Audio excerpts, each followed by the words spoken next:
Good morning, this is Mary Beth Shaw from StencilGirl Products. Welcome back to Stencil School.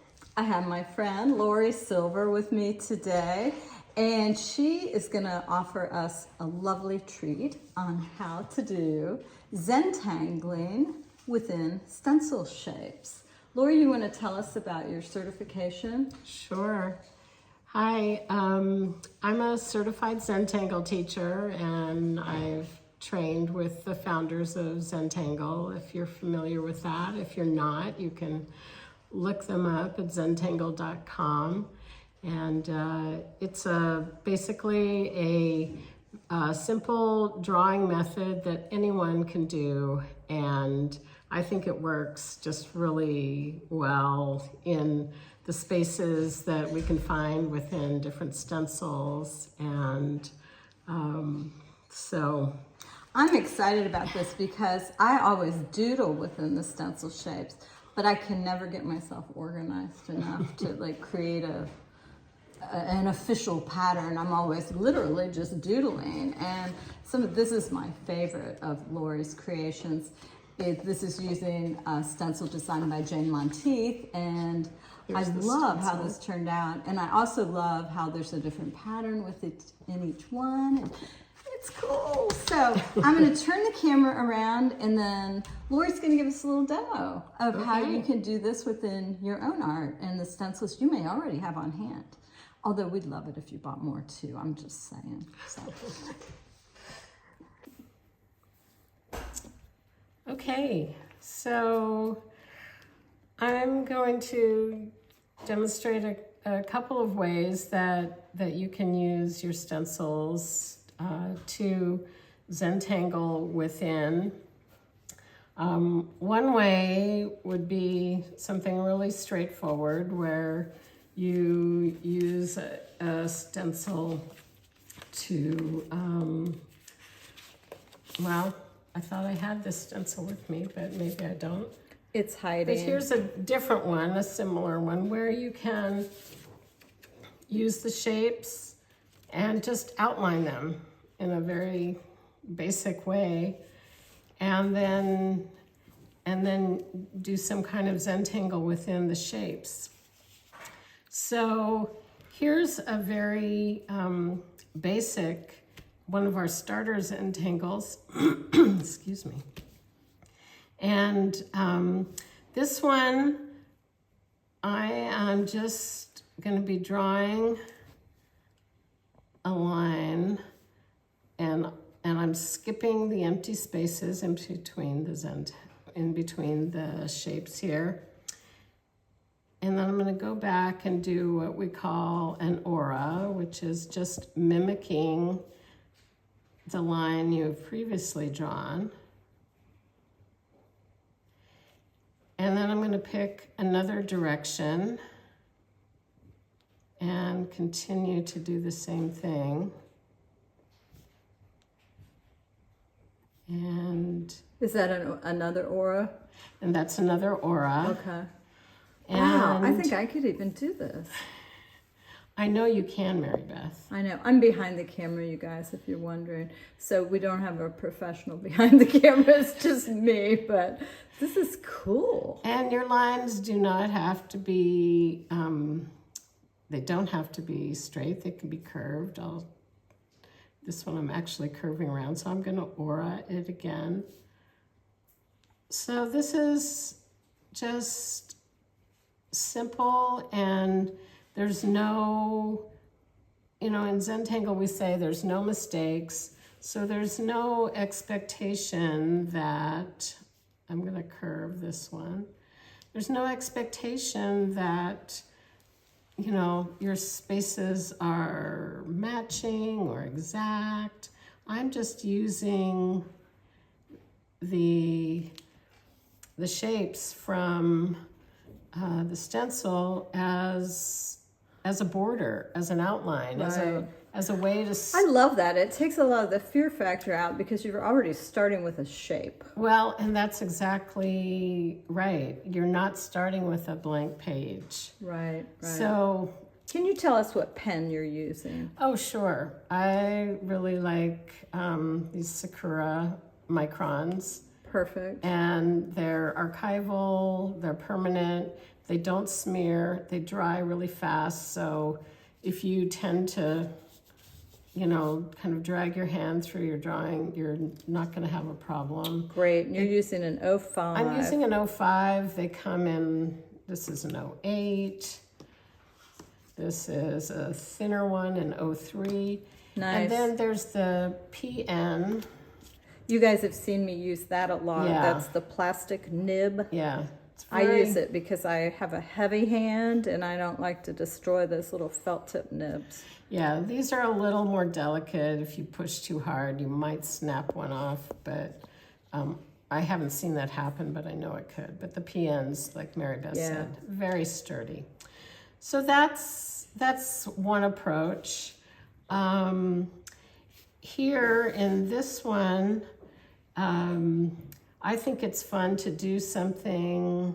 I like the idea of continuity through these shapes. And you could obviously do something different in each one, but I love the simplicity of something really simple.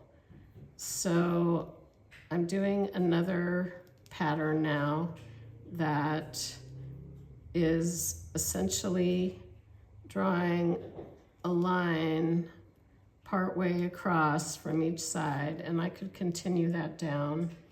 And already you can see some pattern happening here.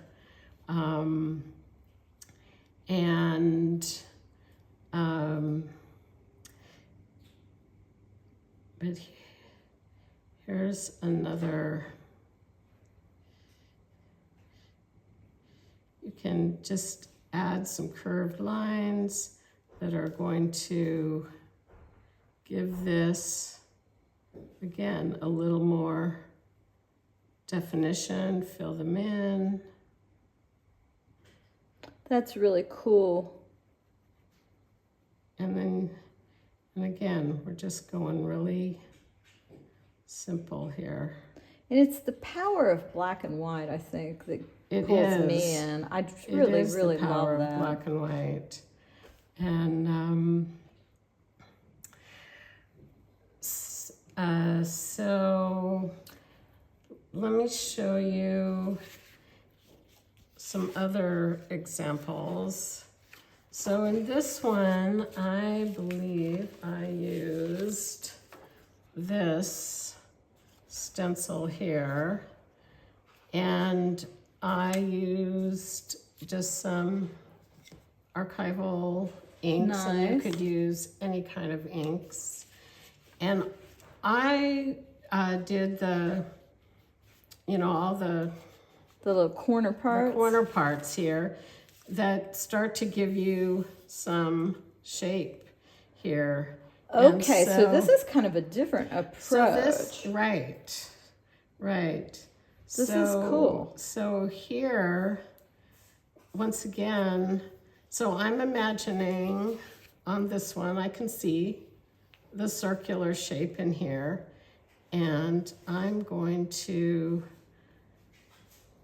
go ahead and do these little half moon shapes here.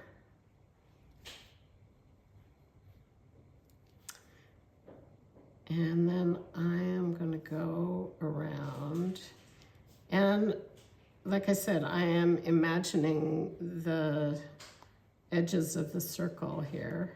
You could certainly fill them in with ink if that's what you wanted. There's no one way. Okay, but you're developing an edge through your pattern. Exactly. Nice.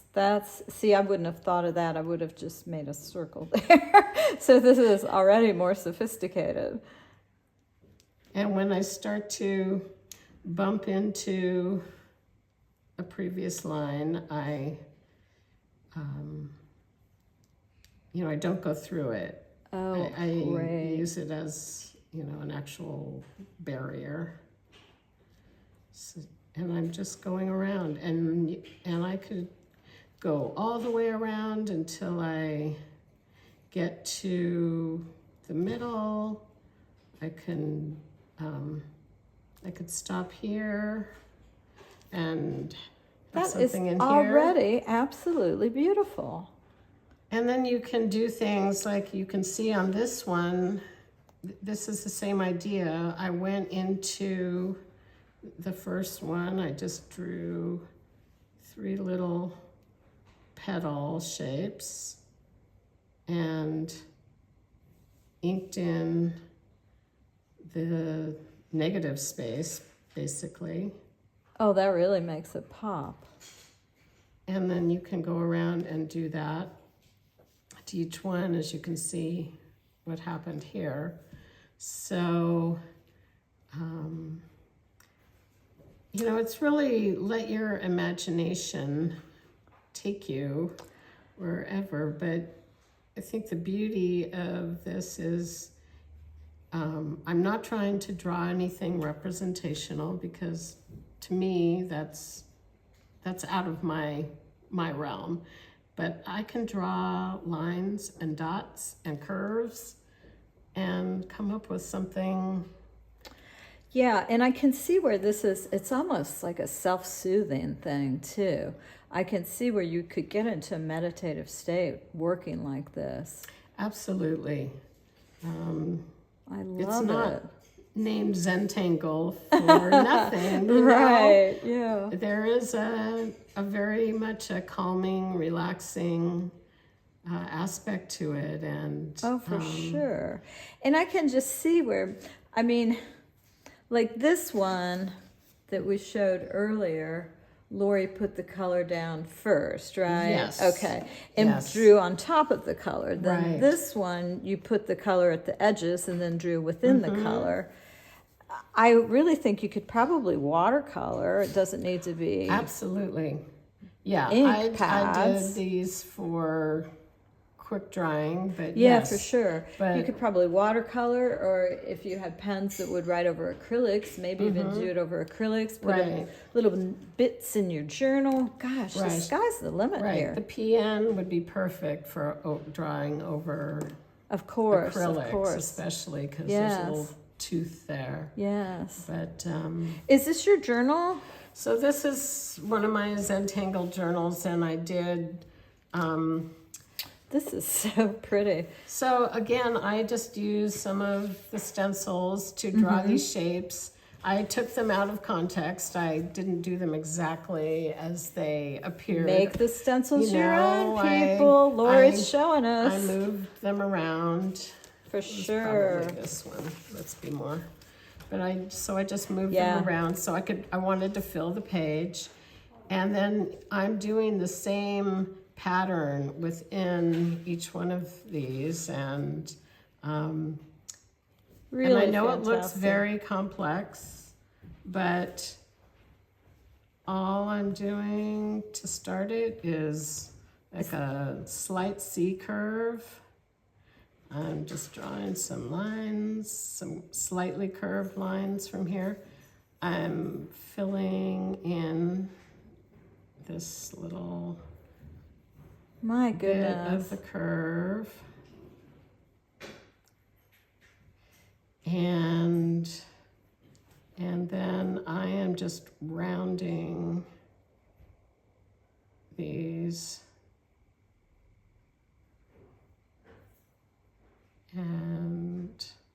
And then I'm just going to continue all the way around, and that's all I'm doing to create. Oh my gosh, This. it's coming to life right before our eyes. That is cool. I just love that. It's very satisfying, and as well, Maggie I know what said- I want to do now. And it's so portable. You know, I have this little notebook. You know, this one I filled in all these sections with different patterns. Here's another one that I used a stencil to do the outline of the shapes.